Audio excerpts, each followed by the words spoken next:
প্রযুক্তির এই চতুর্মুখী আগ্রাসনের বিরুদ্ধে আগ্রাসনের মোকাবেলা করার জন্য আমাদের কোনো কিছুই নেই, অথচ আজ আমরা রসুলের ওয়ারিসের দাবিদার, আমরা উলামায়ে দেওবন্দের আদর্শ সন্তান, অথচ আজ আমরা ভুলে গিয়েছি তাদের সোনালী ইতিহাস, ভুলে গিয়েছি তাদের আদর্শ, আমরা ভুলে গিয়েছি আমরা এমন জাতির সন্তান যারা আইয়ামে জাহিলিয়াতকে সোনালী যুগে পরিণত করেছিল। আমরা তো এমন জাতির সন্তান যারা হাতে উন্নত থেকে উন্নত অস্ত্র আবিষ্কার হতো। আজ আমরা ভুলে গিয়েছি তাদের আদর্শ, তাদের শিক্ষা। অতএব আজ আমরা আমাদের উদাসীনতার কারণে শুধু মুসলিম জাতি নয়, বরং পুরো পৃথিবীর শান্তিময়ী মানুষগুলো ক্ষতিগ্রস্ত হচ্ছে। মাদ্রাসাতুল মদিনা আল আরবিয়া আল মিসবাহ ছাত্রকাফেলা কর্তৃক আয়োজিত আজকের এই বক্তৃতা সেমিনারের সম্মানিত সভাপতি, বিজ্ঞ বিচারক মণ্ডলী, সুদক্ষ পরিচালক ও আমার সামনে উপবিষ্ট বাংলার দূর দূরান্ত থেকে আগত এক ঝাঁক এলেম পিপাসুক ছাত্র ভাইয়ের সবাইকে জানাচ্ছি অন্তরস্থল থেকে শুভেচ্ছা ও অভিনন্দন। সুপ্রিয় উপস্থিতি, বক্তৃতার জন্য আমি যে বিষয়টি নির্ধারণ করে নিয়েছি তা হলো প্রযুক্তির তরল স্রোতে অশ্লীলতার সয়লাব মুক্তির উপায়। আল্লাহ তাআলা যদি তৌফিক দান করেন তাহলে এই বিষয়ে কিঞ্চিত পরিমাণ আলোকপাত করার প্রয়াস চালাবো। মা তৌফিক ইল্লা বিল্লাহ। সুপ্রিয় উপস্থিতি, সময়ের সাথে পাল্লা দিয়ে বাড়ছে প্রযুক্তির ব্যবহার। প্রযুক্তি আমাদের জীবনকে যেমনভাবে সহজসাধ্য করে দিয়েছে, ঠিক তেমনইভাবে এর নেতিবাচক দিকটা আমাদের জীবনে চরমভাবে প্রভাব ফেলছে। প্রযুক্তির বিষাক্ত ছোবলে ক্ষতবিক্ষত আজ গোটা সমাজ, বিশেষ করে তরুণ সমাজ। 300 বছরের শাসনে যে কাজটা করতে পারেনি পুঁজিবাদী সাম্রাজ্যবাদীরা, প্রযুক্তির মাধ্যমেই সেটা এখন করা হচ্ছে স্বাচ্ছন্দ্যভাবে। তথ্য প্রযুক্তির বিকাশ ও বিশ্বায়নের মাধ্যমে সারা পৃথিবী জুড়ে ছড়িয়ে দেওয়া হচ্ছে তাদের অসভ্য প্রাচীন সংস্কৃতি তথা নগ্নতা, বেহায়াপনা ও অশ্লীলতা। অবস্থা এখন এমন পর্যায়ে পৌঁছে গিয়েছে যে অশ্লীলতাই যেন আধুনিকতার মানদণ্ড। উপস্থিতি, প্রযুক্তি যেন আজ আমাদের জীবনে এক অবিচ্ছেদ্য অংশ হিসেবে দাঁড়িয়েছে। বর্তমানে ঘরে টিভি, ডিশ, অ্যান্টিনা নেই এমন মানুষ খুঁজে পাওয়া দুষ্কর। গুটি কয়েক মানুষ ছাড়া সবার ঘরেই প্রবেশ করেছে এই বিষাক্ত যন্ত্র, যেখানে রাত দিন 24 ঘন্টা প্রচারিত হচ্ছে অশ্লীল নাটক, সিনেমা। শুধু তাই নয়, ভারতীয় সহ পাশ্চাত্য চ্যানেলগুলো চিত্ত বিনোদনের নামে চালাচ্ছে অশ্লীলতা, যৌনতা ও ভ্যাপনার সমাহার। উপস্থিতি, শুধু তাই নয়, বর্তমানে মোবাইল, স্মার্টফোন অশ্লীলতার পথ আরও সুগম করে দিয়েছে।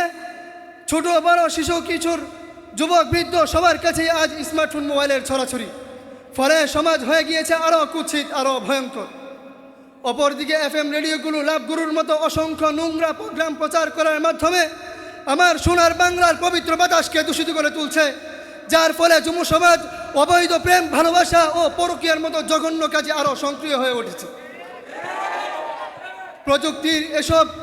প্রযুক্তির কারণে সমাজে দিন দিন বৃদ্ধি পাচ্ছে অশ্লীলতা ও বেহায়াপনা, বাড়ছে পতিতালয়ের সংখ্যা, বৃদ্ধি পাচ্ছে ধর্ষণ ও ইভটিজিংয়ের ভয়াবহতা। মোহতারাম হাজিরিন, দুঃখজনক হলেও সত্য, প্রযুক্তির এই চতুর্মুখী আগ্রাসনের বিরুদ্ধে আমাদের কোনো ভূমিকা নেই, যার ফলে আমাদের দেশে, শহরে, বন্দরে, পাড়া মহল্লার প্রতিটি ক্ষেত্রে আজ অশ্লীলতার সয়লাব। অতএব প্রযুক্তির এই বিষাক্ত ছোবল থেকে আমাদের দেশ ও সমাজের মানুষকে উদ্ধার করতে হলে আমাদের এর বিরুদ্ধে এখনই পদক্ষেপ গ্রহণ করতে হবে। প্রযুক্তির এই বিষাক্ত ছোবল থেকে মুক্তির জন্য আমাদের করণীয় হলো, যে সমস্ত মিডিয়া কর্তৃপক্ষ তাদের হীন বাণিজ্যিক স্বার্থে চরিত্র বিধ্বংসী নাটক, সিনেমা, প্রোগ্রাম পরিচালনা করে তাদেরকে আইনের আওতায় এনে শাস্তির সম্মুখীন করতে হবে। ভারতীয় সহ পাশ্চাত্য চ্যানেলগুলোর অনুপ্রবেশ বন্ধ করতে হবে। ফেসবুক, টিকটক এবং ইন্টারনেটের অপব্যবহার রোধে সরকার সহ সকল রাজনীতিবিদদেরকে এগিয়ে আসতে হবে। একাধিক ইসলামী মিডিয়া গড়ে তুলতে হবে এবং সেগুলোর মাধ্যমে সুস্থ সংস্কৃতির বিকাশ করতে হবে। সর্বোপরি আল্লাহ তাআলার কাছে রোনাজানির মাধ্যমে সাহায্য কামনা করতে হবে।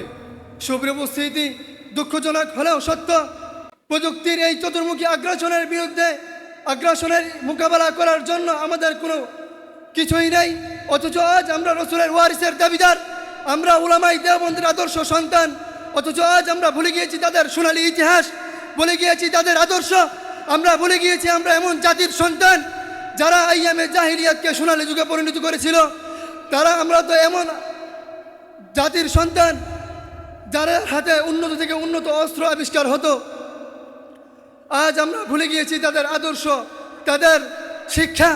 অতএব আজ আমরা আমাদের উদাসীনতার কারণে শুধু মুসলিম জাতি নয়, বরং পুরো পৃথিবীর শান্তিময় মানুষগুলো ক্ষতিগ্রস্ত হচ্ছে। আর এর জন্য দায়ী শুধু আমরা, আমাদের হীনমন্যতা, আমাদের সংকীর্ণতা। সুতরাং এখনও সময় আছে, আমাদেরকে সকল সংকীর্ণতাকে ছেড়ে দিয়ে সোচ্চার হতে হবে। অন্যথায় সেদিন বেশি দূর নয় যেদিন আমাদের ঔরজান সন্তানেরা আমাদেরকে মৌলবাদী বলে গলায় ছুরি ধরবে। অবশেষে যুবক বন্ধুদের প্রতি আমার উদাত্ত আহ্বান, পাশ্চাত্য মিডিয়া ও প্রযুক্তির মাধ্যমে আজ মুসলিম উম্মাহ আজ ক্ষতবিক্ষত।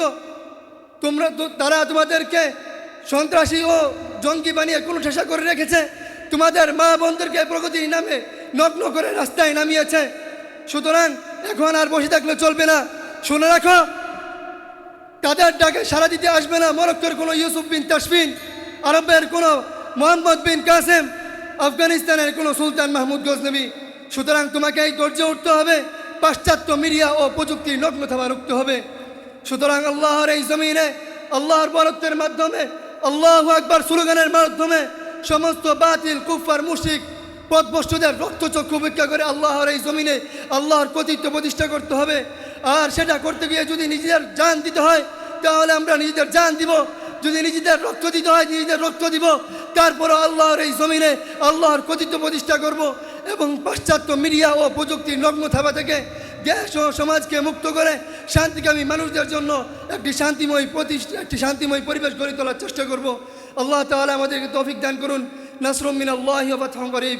আসসালামু আলাইকুম ওয়া রাহমাতুল্লাহি ওয়া বারাকাতুহু।